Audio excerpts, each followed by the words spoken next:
gotta share the goodness. Yeah, bring it in, Mason. Bring it in. Yeah, I love you guys. There you go. This Monster Energy sound. I shared one with you in the game. That is true. So just to let you guys know, we could only grab 2. Yeah. It sucks, but It's been a rough couple of weeks, man. Rough couple of weeks. All right, so welcome back. Thank you for joining us. Sorry about the audio quality on last week's episode. It was a little disappointing, we know. We're hoping that this one comes out better, but we were very pleased with the length of the video. We were able to get our points across, and we're hoping that this will attract more viewers and that more people will be more open to looking at our podcast with this format. So with that being said, today's review is on Dragon Ball Super. episode number 119. There you go. Yeah, So, got it right this time. as Spent all always, week practicing. we're going to have our boy Code start us off, because he really likes the in-depth analysis of said show. well, 119 introduced Android 21. Nah, no. We all wish. We all wish. God damn. Anyway, so what I would like is everybody's thoughts on the episode. I'd say you go first. You go first because you did call it. I totally fucking called it. Alright, I called it in a more smaller way, but still, the bug person that nobody saw, totally called that shit. I actually found this episode to be quite amusing. It kind of broke up the seriousness of the whole, like, last episode we watched 2 leave, you know. At one time. So this episode, I feel, definitely broke that away. Kind of gave it a little bit more of its like cheeriness to it. We all know that there's a huge price to pay for the universe losing, but we had a little bit of comedy in this one. Kind of softened the blow. Kind of made it feel a little bit better, and it gave 17 the moment to shine. Which anytime 17 shines, I love, because 17's a beast. Dude, 17's been shining throughout this. I love 17 shine, yo. I'm just saying. The 17th sense is strong. Yeah, 17 cents is strong. 17 cents is real strong. Mason, anything? Honestly, I like the fact that it was not just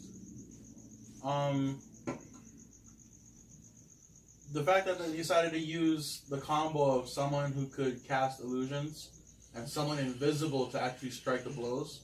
I thought that was really smart. Not invisible. Well, he was invisible. No, the first one was invisible. No. Yeah. The first one had camouflage. The remember? combination was the invisible one was taken out first. The combination was the Pokemon looking one The bug. and the bug. Oh, yeah. It was the bug that was hitting Hey, him. he's got you there. What now? Point is, it was a good combo. Rebuttal?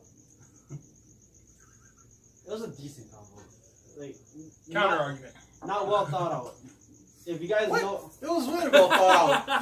They were like, what the fuck? I can't hit it, but it's sure as hell hitting me. And every time I tried to hit it, it would just turn to dust and it would reappear. I was super sad to see Piccolo Yeah. thrown out. But the fact that he couldn't, like, think fast enough, because it's Piccolo, he's usually the smarter guy. He was second guessing himself because he felt the presence there and he couldn't. Hit it. Yeah, it wasn't there when he went to swing. And that's the part that threw him off. But still, I mean, he could have, like, well, it you know. it makes sense that 17 was the one to figure it out because he is a ranger and Yeah. he has dealt with different types of beasts on his island. Yeah. Speaking of which, his island apparently doesn't have normal beasts on. no, So it's got I mean, mythical beasts. it's got that Manicore, so, you know. That everyone, including aliens, want. But, like, the fact that, you know, this Dragon Ball universe and their planet has fucking dinosaurs and shit. True. What the fuck? Yeah. Well, dinosaurs is a common thing nowadays, you know? That one dinosaur that's still missing his tail. The poor dinosaur. Like, we have a dog for a mayor. Come on. Was he the president? Okay, president. Yeah. Ruler of the world.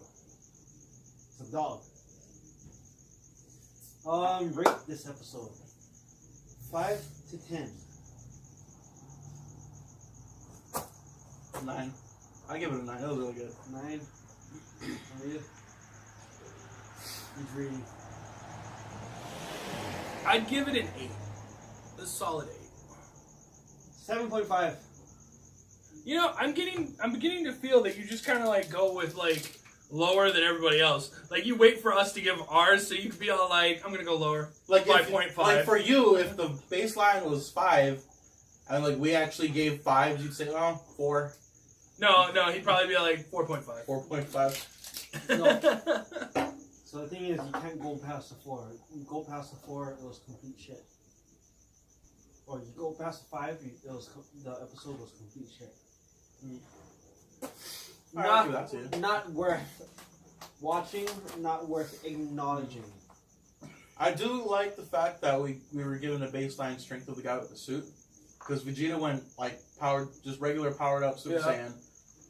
And they were kind of trading blows. And I'm just sitting there like, Vegeta could easily just fucking swipe this guy. It makes me think that Universe 3 as well can't sense power levels. True. Well, that's not exactly something that everybody can do. I mean, remember when the Saiyans first arrived on Earth? Yeah. Like, they couldn't sense anybody. Well, not because they were weak or anything, but because it's just something they don't do. Frieza couldn't sense anybody. Yeah. And Frieza's power was fucking insane.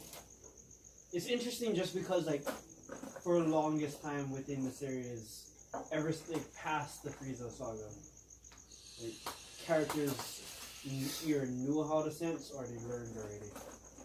And Yeah. But it's unique to only us. Not necessarily. It's not necessarily unique only to Universe 7. Because Universe 7... No, not just Universe 7, but Earth. Because we haven't seen anything that shows that any other race... Namekians. They couldn't sense the power level. They could just sense a huge presence. Like, you can tell it's there, and that it's Scouters. Okay, Scouters don't fucking count. That's a crutch. But What I'm saying is to sense it, okay? Like, Vegeta actually mocked Kree because, like... Okay, you're saying that we have telekinesis then. You and I have telekinesis. We can communicate to each other through thought. Watch. Southern Martian. Hold on.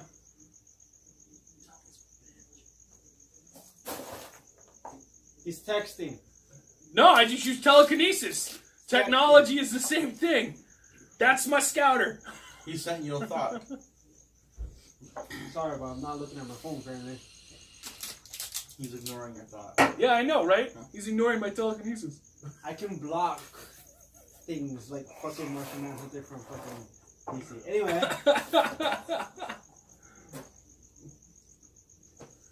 I was thoroughly impressed with the episode as far as like the storyline went. I like that it pointed out a bunch of things. I like that they gave everything kind of like credence. And you weren't left in the dark anymore about like what everybody's doing. Like it wasn't just one person fighting one other person. Like everybody got in on this one. Yeah.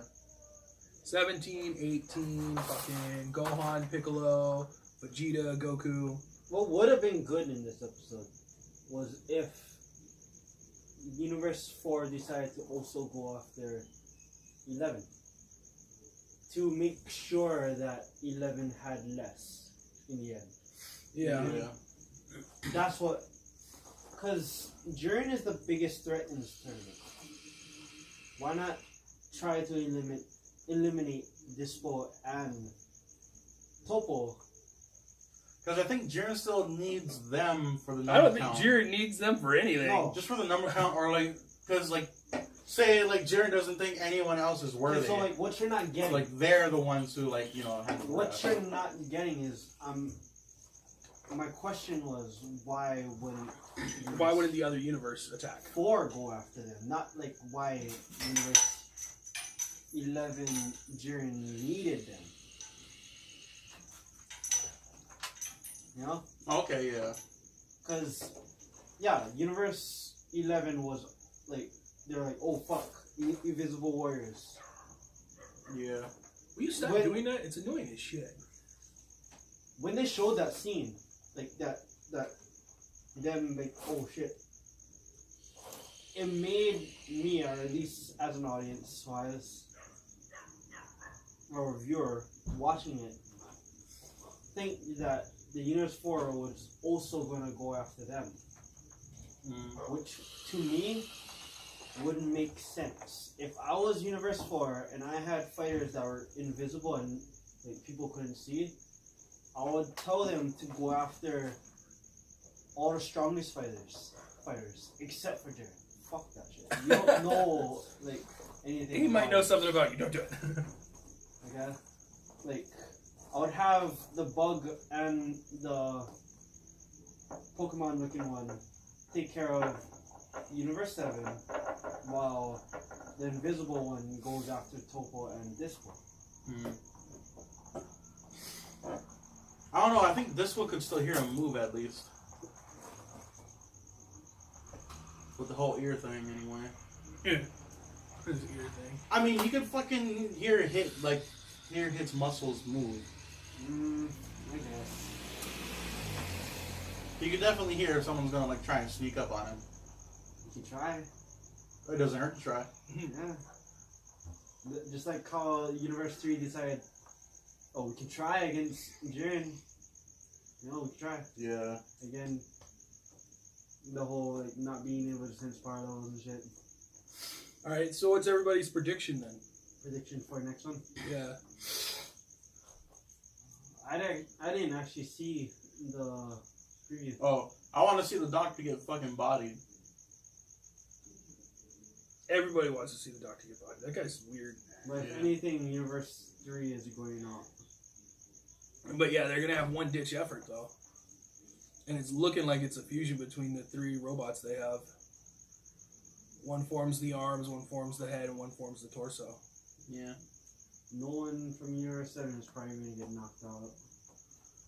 No, they're down. They're down to the clinch now. The only 2 feasible to get knocked out. Because I don't think it would be. I want to put I would put $4 on it that Gohan's not going to get knocked out yet. I'm not saying that either. But 17 to 18, one of them might. 18's most likely, I feel. I feel like it's too early for Universe 7. If anyone to me is gonna take out the androids, it's probably gonna be 11.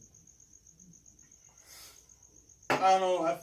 Universe 3 could just be that filler. It is probably gonna be Dispo also to take out fucking 18.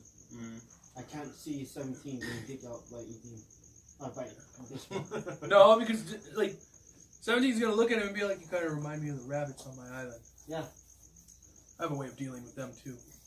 Grab him by the fucking face. Just start swinging him around.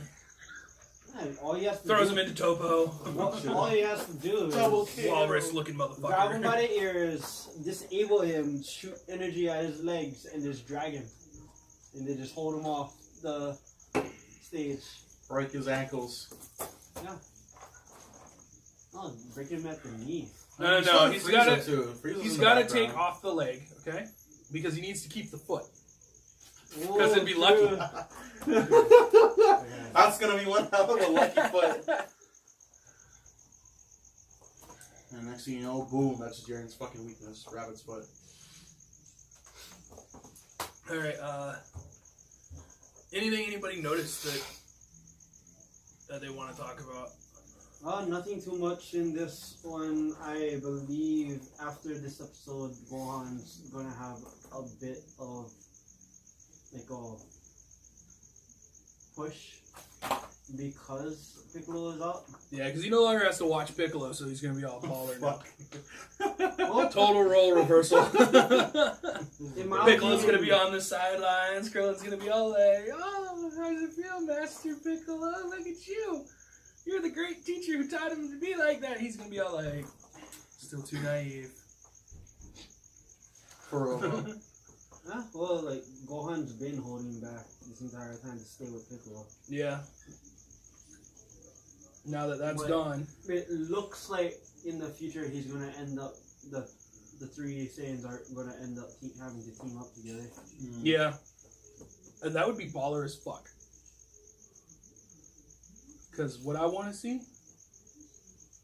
we talked about stacking the fusions. What if they do use the earrings? What if we don't get Gogeta back? What if we get Vegito and then he fuses with Mystic Gohan? With the Yardradian? with the Yardradian Oh! fusion. Cause How fucking beast would that be? Oh, that would be so beast. stacking the fusion. See, like, the only problem with I can see with the Yardradian one. Wait. Was the whole fact that they had to be like near power level? No, they had to keep their power level, their energies at the same. So Vegito would obviously be able to bring himself down to Gohan's level, because remember when Gohan first went Mystic? Yeah, he was at blue. So it's feasible, is what I'm saying, and that would be so beast. And And what I want to see is like the timing times out right at the same time, because there's only 14 minutes left. Yeah. So we say 3 episodes gets them to do it. That's 4 minutes. Maybe it's kind of stretching it. But then right at the day when they're all like, "Oh shit, Jiren's still in the ring. Y'all got one fighter in the ring." All of a sudden the fusion We have 3 fighters. yep, and it's all like, "Oh, fuck you, Jiren." I kind of feel like if something like that happened, though, like Jiren would have something else up his sleeve. Oh, of course. Boom, he does that fucking thing that Tien can do. Fucking splice himself. Technically, that would be more fighters, but I don't know. No, technically that wouldn't count. Though. Technically, any of the fighters can do that. Krillin Yeah. and Pico demonstrated that down. Tien already did it. Yeah, Yeah. like a while back. So it's doable. It's just whether or not it would count to it, because you're And technically. seeing as how Gohan is trained by Piccolo, who does it all the time just to fucking train, I imagine Gohan would be taught how to do that. Let's see. So Bear seemed worried after like noticing, like, oh fuck, they had like Universe 4 had a trick. Yeah. I want to know what the rat was going to do. Yeah, like right at the very ending before he got erased, he was saying, I'll I take will all y'all allow with it. me. Well, in my opinion, he probably has a lot of tricks up his sleeve, a lot of like underhanded, like what could be underhanded Yeah. stuff. I would like to talk about a little arm wrestling match that happened between Quintella and Beerus. And that's all the time we have for it. No, just So if you guys read the manga or heard, Quintella is rumored to be stronger than Beerus in strength-wise, mainly because Quintella won arm wrestling match against Beerus. There's no actual panel of them arm wrestling, but what you can do if you do arm wrestle, you can look at their arm sizes, the lengths of their arms, and you can compare it to like a table. So, say if your arm is your arm like one longer? Yeah, we'll say that I'm shorter. okay. So, I'll set up first, being the shorter guy, and you're Beerus, you're gonna meet me. to me, after I saw the length of their arms, like say I'm Quintella as Beerus, you look at this, Beerus would be reaching over the table, giving less, and giving Quintella more leverage. Yeah. So it'd be like underhanded stuff like that. Like Beerus thought there was something up with it when he won, and Beerus also does still claim that he would beat him in a fist fight. Though when they did fight, even though they were both beaten, they were still kind of even. So the Gods of Destruction are still all near each other's level. There's like very minuscule differences in strength. But yeah, like I just wanted to point out the whole fact, like Quintella, like would take little advantages like that. Yeah, I mean, little advantages would go a long way. And when it comes to the whole him stating like I'm gonna take you all with me, makes me think of the Hakai. The Hakai? Hakai. Oh shit! Okay. I'm gonna destroy you.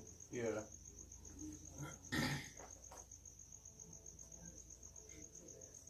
So like being the way he is, I like if it did go through, I honestly feel like he would Hakai the entire stage. So probably. So you're like, fuck this, I'm going.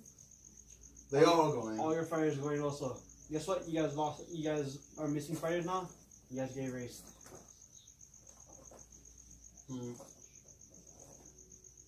Well, that's my little thing on. But I mean, an angel could just like reverse the time. True. Like I'm pretty sure the Grand Priest himself could like do it longer than 3 minutes. Quintel could also have maybe like something else underneath him, because it seems like all the Gods of Destruction have their own unique powers to them. Yeah. So like, Universe 10, the best lungs in the universe, all universes. Universe, was it 4? The Fox? No, that wasn't 4. Anyway, I think that was the universe with the Fox, the Fox can multiply his tails and shoot energy beams off all of them. Universe 2, she could make a fucking bow and arrow appear out of nowhere. So all universes have their own like unique powers. Or universe god instructions. I wonder what Beerus will be. Because like, as far as I know, he's just on the baseline of what God Destruction can do. Currently, all he's displayed was just, when it comes to something unique, was Ultra Instinct. That's about it. And Champa didn't show anything unique either. It could be just because Champa doesn't train. True. The largest appetite in the universe. It would be cool if he had like a little power where he could technically eat people like Majin Buu. Yeah, holy shit. Well, that'd be fucking hilarious though. Fuck, dude, if Majin Buu was in here though, it'd be over quick. Well, like, again, we can go back to what we've talked about before, Majin Buu being too overpowered for the tournament in general. Yeah. So, even though he's not god level, powers wise, he would have basically wiped a lot of people. Defeated 90% of the entire thing, as well as his personality wise. Yeah. Anything you guys want to add on to, or anything you guys learned? No. Like fucking Hercule being the only. Oh yeah, Hercule being the only actually the only person in the series to never die. He's never been wished back by the dragon, guys. He's the original OG. That's kind of disappointing. The chosen one. He who has never been to the other world.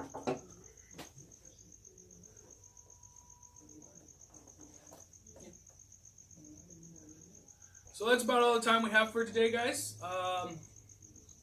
We're going to record a few more episodes. If y'all want to stick around, check us out on the playlist for that.